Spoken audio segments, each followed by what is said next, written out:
Hello Headmasters, good morning po. Today's video is I'm going to show to you the construction update ng ating Costamira Beach Town, Panglao. So as of today po, this taken from April 2024 by ELCI, the one of the contractor of Cebu Landmaster Incorporated. So let's see po, ang ating Costamira Panglao po is an idyllic and intimate spot in the southwestern coast of Bohol, surrounded by lush tropical greenery and unique nature-inspired architecture. So ito po ang kaniyang update as of today.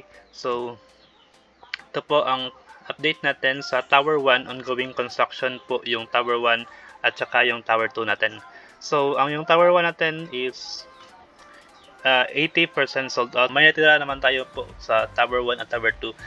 Pero dito naman po sa Tower 3 which is around 60% sold out na din po. Pero may natira naman tayo pong sea view at saka lake view. Just inquire me to contact me on Facebook, WhatsApp, or other methods, or let's talk about this virtual presentation. So for our clients abroad, we can do a virtual presentation for you po. Project type po natin dito is Integrated Resort Community.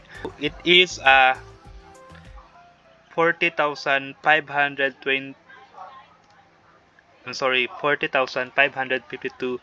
square meter lot area. So we have 3 towers na itatayo natin, Tower 1, 2 at saka Tower 3.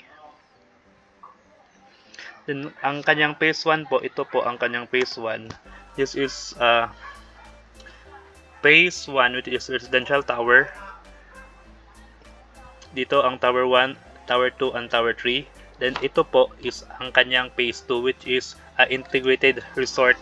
Then dito sa phase 2, may mga commercial strip tayo. Ang phase 2 is pure future development, pero after sa phase 1, which is residential tower, yung phase 2 naman yung i-construct. Then from phase 1, residential tower, we can go directly. This is a beach area for all the unit owner here. You can go directly to the beach, which is only 300 meters going to the beach. Then dito po is ang Tagbilaran Seaport.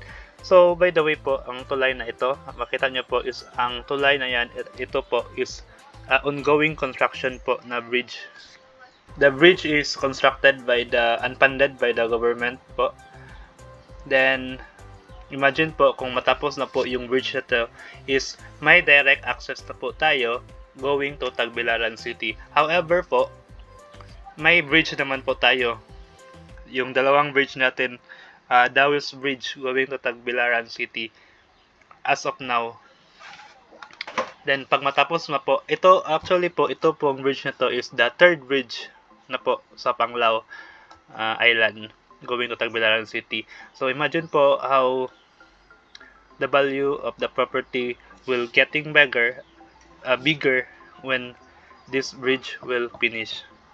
It will benefits you po as a future condo unit owner kasi first batch po ito ng condo sa Bohol. So you can make it as a rental unit po while paying the monthly amortization. So in that pack, yung monthly income sa rental natin, yan yung ipang babayad natin sa bank. And by the way po, as you can see on the screen, Costamira Beach Town, Panglao is actually 16.2 km from Panglao Airport, 16 km from Alona, Panglao, 4.8 km from Island City Mall, 3.7 km from Tagbilaran Seaport, and 270 meter from National Road, and 130 meter from the beach front, and 100 meter to Panglao Tagbilaran Bridge. This is the Panglao Tagbilaran Bridge that ongoing construction po siya.